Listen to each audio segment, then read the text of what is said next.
Yaman Kofi Annan nkuko bisanzwe Umubano TV update nshuti yanjye ndasaba subscribe like share bambi ndagushima no ku mu mwanya wawe kwita ku kiganiro nkora ni impano ikomeye iruta ibindi niba ukunda ibiganiro byanjye nkora niba bigushimisha niba bikwigisha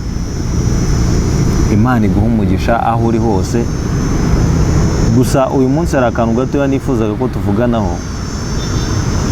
topic yanjye y'uyu munsi iravuga ngo ku bantu na cyane musuzugura ibyo gukora bugacya mu gitondo umuntu akakubwira ati haraha umaze igihe kinini umutakira ati nabuze akazi nta kazi mfite nta kintu mfite cyo gukora araguhamagara akubwira ati hari ahantu mbonye shuwa vayo tugende nkuha akazi cyangwa se vuye nkurangira akazi mbere yo kugira ngo mubazi akazi aho gaherereye umubazi ikintu iki kimwe ako kazi gahemba amafaranga ngahe kandi mu by'ukuri wari uriho usaba akazi hako nge murananshimisha nshuti zanjye wari uri gushaka akazi wabuze akazi ariko barakubwira ngo hari ahantu habonetse akazi uri kubaza ngo akazi gahemba amafaranga ngahe gira ku kazi ukore uhembwe niba mupiki nisi nge byarananyobeye ikindi ku bantu musuzugura akazi nshuti yanjye akazi kose ni akazi iyo ugakoze ugashyizeho umutima gashobora kugutunga niba uri umunyonzi nyongana umutima umwe niba uri umumotari motara ubikorana umutima umwe uko byagenda kose nta hantu na hamwe Imana itaguhera umugisha icyo ni ikintu ugomba kumenya niba uri umuhinzi niba uri umworozi nta hantu na hamwe kino kintu ndashaka ko mucyumva neza nta hantu kuri Imana itakuvana nta n'ahantu kuri Imana itakugeza uranyumva neza nta hantu Imana kuri itakuvana nta n'ahantu kuri itakugeza icyo kintu niba ucyumvishe neza ikindi kintu nshaka ko mugomba kwirinda ntago nshaka ngo umenye ngo mugenzi wawe afite impano runaka muragendana n'ibyo ni inshuti yawe niko bimeze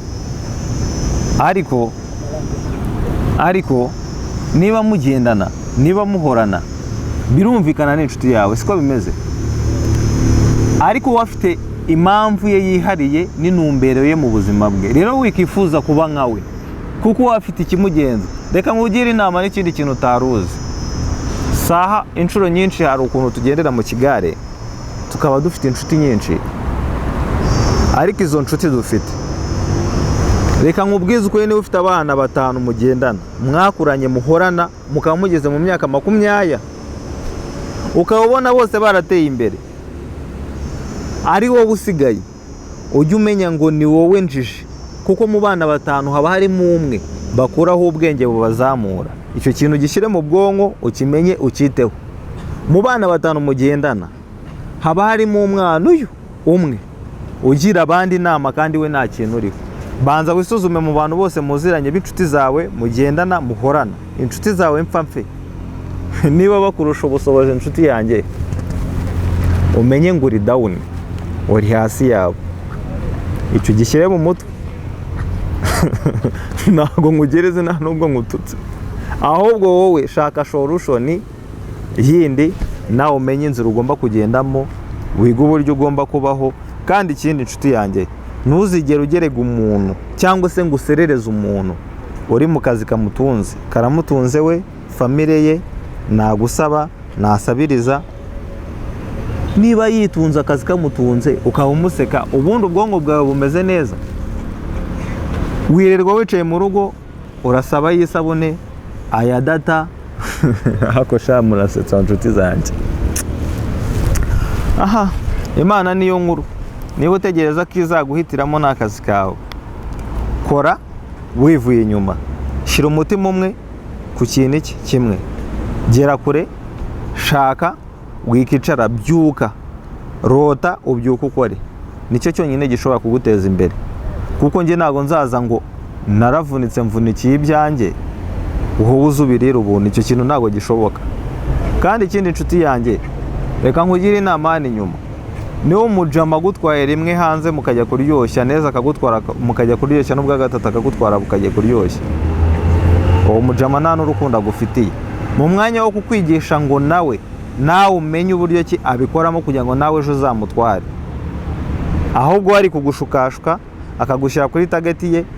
wakikorera ibye ku giti cye akunguka akinjiza akakubwira mukajya gusangira ku nyungu ye mu mwanya wo kuguha ubwenge ngo mugire muti mufatikanye muhige mutezanye imbere uwo nta n'inshuti murimo buriya niba utanabizi nabyo bimenye inshuti yanjye ikindi mubyeyi aho uri hose aho uherereye hose niba wifata ukigisha umwana kurya ifi utamwigisha uko bayiroba nta bubyeyi bukurimo umwanya wo gufata umwanya ukigisha umwana kurya ifi fata umwanya umwigishe uko baroba ifi kuko n'igihe azaba atariho azaba abasha kwirobera yafi ikamutunga n'abavandimwe be ikamutunga n'umuryango we uzaba umuhaye impano ifatika izaba ari nziza uzaba umuremeye ubuzima inshuti zanjye abo twiganye uyu munsi ndabashimiye ku mwanya mwamaye kunkurikirana nk'uko bisanzwe gusa nimwiyagirwe gukora na subscribe like share comment byose birakenewe mwuka byaramwe shalom